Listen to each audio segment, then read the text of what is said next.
এই তোরা ঝগড়া বাদ দে। এই যে ওমর ভাই করছে, ওমর ভাই রেজে গাই। আচ্ছা ওমর ভাই, বিশ্বের ভিতরে 1 নাম্বার খেলোয়াড় কারা?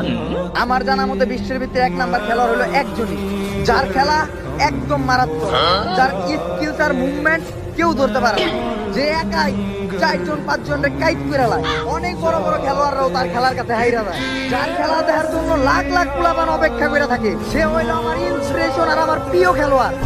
কিন্তু ভাই কে সে? তার নাম কি? তার নাম হইলো জনি সিং। কেমনটা লাগে? আরে আমরা তো এই জায়গায় ফ্রি ফায়ারের নাম্বার 1 প্লেয়ারের কথা কইতেছি। ফ্রি ফায়ারের না, ওইটা তো জানি না। কি জ্বালারে নোংরা মানুষ মিয়া, আর কোন সময় আমার গ্রুপে আইবেন না। কামটা হইলো কি, এটা ঠিক ছিল কে? আমি বুঝলাম নাকি আমি ভুল কিছু কইছি? ওরা তো বুঝে গেছে কোন খেলা। আমি তো অবুঝ পোলাপান, আমার মাথায় যেটা ঘুরে আমি ওইটাই কইছি। এর লিগে আমার তো লোকে সব ভাই মেজাজটা কেমন লাগে।